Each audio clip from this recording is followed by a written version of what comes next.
आता पाहूयात आणखीनही महत्त्वाच्या 25 बातम्या। मातोश्रीबाहेर आमदार कपिल पाटील यांची बॅनरबाजी, पलटी मारने वाले चले गए, हम इंडिया के साथ मैदान में है, मातोश्रीबाहेर लावलेल्या बॅनरमध्ये उल्लेख। मुख्यमंत्री एकनाथ शिंदे 2 मार्चला होणाऱ्या सिंधुदुर्गमधल्या आंगणेवाडीच्या यात्रेला हजेरी लावणार। नारायण राणे, दीपक केसरकर, उदय सामंत, रवींद्र चव्हाणही जाणार। नाशिकमध्ये सिटी लिंक बसचे कर्मचारी पुन्हा संपावर, थकीत पगार आणि इतर मागण्यांसाठी आजपासून संप। ऐन परीक्षांच्या काळामध्ये संप पुकारल्यानं विद्यार्थ्यांचे हाल।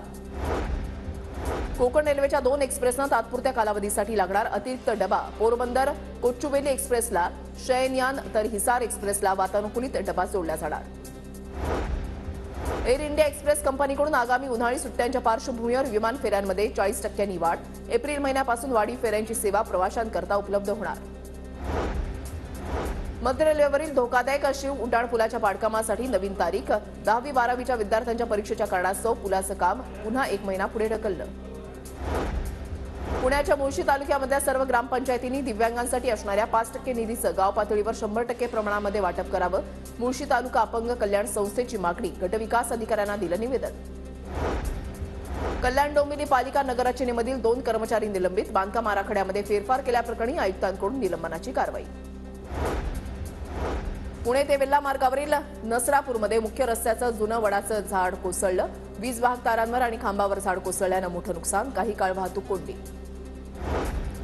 परभणीच्या गंगाखेड शहरामधल्या गौतम नगरमध्ये तहसील कार्यालयासमोर नागरिकांचं उपोषण। गायरान जमिनीवरील अतिक्रमण शासन नियमाप्रमाणे नियमित करण्याची मागणी, अन्यथा निवडणुकीवर बहिष्कार घालण्याचा इशारा।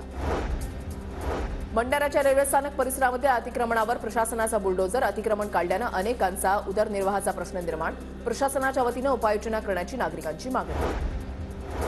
4 महिन्यांपासून थकलेल्या वेतनाच्या मागणीसाठी परभणी मनपा कर्मचारी संपावर। संपात जवळपास 500च्या वर अधिकारी कर्मचारी सहभागी झाल्यानं महानगरपालिकेचं कामकाज ठप्प।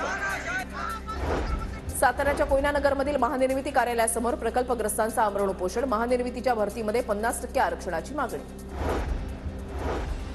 पुणे महापालिकेच्या मिळकत कराच्या चुकीच्या आकारणीमुळे नागरिकांवर मालमत्ता विकण्याची वेळ। नागरिक 34 गावामध्ये जनआक्रोश आंदोलन सुरू करणार, कृती समितीच्या बैठकीमध्ये निर्णय। पुण्यामध्ये कंत्राटी वीज कामगार विविध मागण्यांसाठी संपावर। 5 मार्चपासून कामगारांचं बेमुदत काम बंद आंदोलन, महापालिकेच्या थकबाकी वसुलीवर परिणाम। पुण्याच्या वाजेकर खुर्द परिसरामध्ये शॉर्ट सर्किटमुळे आग, जनावरांचा चारा जळून खाक, शेतकऱ्यांचं मोठं नुकसान। पुणे सोलापूर राष्ट्रीय महामार्गावरील वाहतूक कोंडीच्या समस्येवरून ठाकरे गट आक्रमक। वाहतूक कोंडीची समस्या सोडवण्यासाठी लोणी काळभोर पोलीस स्थानकामध्ये निवेदन।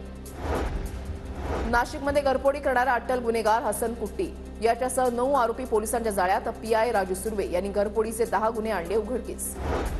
नाशिकच्या मालेगावमधल्या किरकोळ बाजारामध्ये लिंबूचे भाव कडाडले। बाजारपेठेमध्ये लिंबाची आवक कमी असल्यानं भाव वाढ। भंडारा शहरामधल्या हायटिंग पोलचा वाहतुकीला अडथळा, पोलवर ट्रकची धडक बसल्यानं वाहतूक खोळंबली। गोंदिया मेडिकल कॉलेजमध्ये आता कर्करुग्णांवर उपचार होणार, नर्सिंग कॉलेजसाठी निधीची घोषणा। वाशिममध्ये महिला बचत गटांना सूक्ष्म विमा एजंटचं प्रशिक्षण। भारतीय कृषी विमा कंपनीच्या वतीनं प्रशिक्षणाचं आयोजन। जिल्ह्यामधील 130 महिला गटांचा उत्स्फूर्त सहभाग। भंडारा जिल्ह्यामध्ये जलरथ अभियानाचा शुभारंभ। जलरथाद्वारे जलजीवन मिशन, स्वच्छ भारत मिशन आणि जलयुक्त शिवार योजनेची जनजागृती। पुण्याच्या भोंगोली गावामध्ये तरुणांकडून पाण्याच्या टाक्यांची स्वच्छता, एक गाव एक कुटुंब संकल्पनेमधून पुढाकार घेत गावामध्ये स्वच्छतेचा उपक्रम। नाशिकच्या मालेगावात नैसर्गिक आपत्तीबाबत मॉक ड्रिल, मदत कार्याचं चित्तथरारक प्रात्यक्षिक सादर।